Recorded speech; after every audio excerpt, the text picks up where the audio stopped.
What did Sinon tell Odysseus in the Underworld? The Odyssey explained. Warning: this video contains spoilers for Christopher Nolan's The Odyssey, along with references to Homer's Odyssey and Virgil's Aeneid. The Underworld encounter discussed in this video is part of Christopher Nolan's adaptation and differs significantly from the ancient myths. This video explains the meaning and symbolism of that scene rather than recreating it. Now, let's begin. When Odysseus journeys into the Underworld, he expects to meet the greatest heroes of the Trojan War. He meets kings, warriors, old friends, men whose stories shaped an entire generation. But one encounter affects him more deeply than almost any other. Sinon. Not because Sinon was the greatest warrior, not because he was a king, but because seeing him forces Odysseus to confront a painful truth. Some victories come at a cost that even heroes fail to understand until it's too late. Christopher Nolan transforms Sinon from a relatively minor figure in classical literature into one of the film's most tragic characters. Their meeting isn't about revenge alone. It's about trust, sacrifice, guilt, and the burden of leadership. So what does this encounter reveal? Why is it so important? And why did Nolan completely reinvent Sinon's story? Let's explain. The truth revealed in the Underworld. Years later, during his journey home, Odysseus enters the Underworld in search of guidance. There, among the countless souls lost to the Trojan War, he comes face to face with Sinon once again. But this isn't a joyful reunion. It's a confrontation. Before speaking, Sinon follows the ancient ritual of drinking the sacrificial blood offered by Odysseus, allowing his spirit to regain its voice. Instead of thanking the commander he once trusted, Sinon confronts him over the greatest betrayal of his life. He accuses Odysseus of deceiving him. Nolan does a couple of things here, namely, pages Sinon does not know the Greeks are inside the horse, instead thinking it's a genuine gift. It's the major betrayal he calls Odysseus out for in Hades.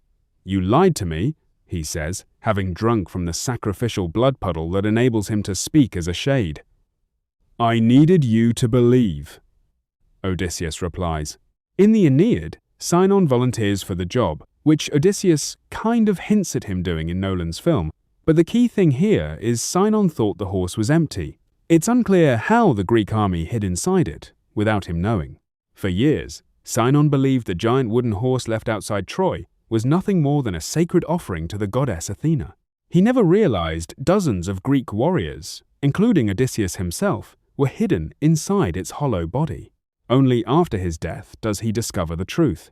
Odysseus doesn't deny concealing the plan. Instead, he explains that Sinon had to genuinely believe the horse was empty. If Sinon had known the truth, every word he spoke to the Trojans could have sounded rehearsed. His fear might have seemed like an act. By keeping him completely unaware, Odysseus ensured that Sinon's emotions were real. When the Trojans questioned him, they weren't watching a skilled actor. They were looking at a frightened young soldier who truly believed he had been abandoned. That genuine emotion convinced them to trust him. In Odysseus's mind, it was the only way the Trojan Horse plan could succeed. But from Sinon's perspective, the truth is devastating. He realizes he wasn't treated as a trusted companion. He was used as part of the strategy. The commander he respected had sacrificed his trust for the sake of victory. Nolan's biggest change to Greek mythology. This is one of Christopher Nolan's most significant departures from the ancient stories. In Virgil's Aeneid, Sinon fully understands the Trojan Horse plan. He knowingly volunteers to remain behind and deliberately deceives the Trojans into bringing the horse inside the city. He is an active participant in Odysseus' strategy. Nolan completely changes that idea. His Sinon is no master deceiver. He's an ordinary young man who believes the horse is exactly what everyone claims it is. A sacred gift left behind by the departing Greeks. That single change transforms Sinon from a clever trickster into one of the war's greatest victims. Instead of lying to the Trojans by choice, he unknowingly becomes part of a deception far larger than himself. His honesty becomes the very reason the plan succeeds. And that is what makes his encounter with Odysseus in the Underworld so heartbreaking. It's not simply about the fall of Troy. It's about a man discovering that his loyalty and trust were quietly sacrificed in the name of victory.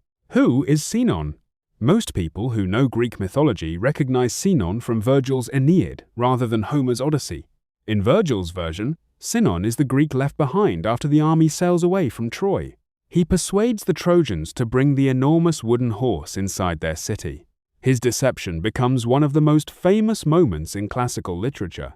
But Christopher Nolan takes a very different approach. Instead of presenting Sinon simply as a master deceiver, the film explores him as an ordinary young man whose life is changed by decisions made by people more powerful than himself. That single change alters the emotional meaning of his entire story. A different beginning. One of Nolan's biggest additions takes place years before the Trojan Horse. The film imagines Sinon growing up in Ithaca alongside other young men preparing for the coming war. When the call to fight Troy reaches the island, Nolan introduces a draft system in which fate determines who must leave. This sequence is unique to the film. It does not appear in Homer's Odyssey or Virgil's Aeneid. Within this new storyline, Sinon sacrifices the peaceful future he expected because he believes another person's promise. That decision sends him toward 10 years of war. From that moment onward, his life no longer belongs to him. Instead, it becomes part of a conflict driven by kings, commanders, and political ambitions far greater than any ordinary soldier can control. Why the Underworld meeting matters. By the time Odysseus reaches the Underworld, he has already survived storms, monsters, temptations, and impossible choices. He has spent years trying to return home. But the Underworld isn't simply another obstacle. It is a place where the past refuses to stay buried. Every soul Odysseus encounters reminds him that every victory carried consequences. When he comes face to face with Sinon, the conversation forces him to examine decisions he believed were necessary during the war. For years, Odysseus viewed the fall of Troy as a triumph of intelligence over brute force. Meeting Sinon reminds him that strategy often demands sacrifices made by people with far less power. The scene shifts the focus from military success to personal responsibility. The weight of leadership. One of the central themes of Nolan's adaptation is leadership. Throughout the film, Odysseus constantly faces impossible choices. Every decision saves some lives while placing others at risk. The encounter with Sinon asks a difficult question. What does a commander owe the people who trust him? A leader can make the correct strategic decision and still leave behind lasting pain. The Underworld scene suggests that victory alone is never enough. Leaders must also live with the human cost of the decisions they make. That idea becomes especially powerful because Odysseus can no longer change the past. All he can do is understand it. Why Nolan changed Sinon? This is perhaps the film's most interesting creative decision. Classically, Sinon is remembered for helping bring about Troy's destruction through deception. Nolan chooses a different path. Rather than making Sinon the architect of the deception, he emphasizes his humanity. Instead of asking audiences to admire a clever trick, Nolan asks them to think about the ordinary people caught inside legendary events. The Trojan War is often remembered through famous names like Achilles, Hector, Agamemnon, and Odysseus. Sinon represents everyone else.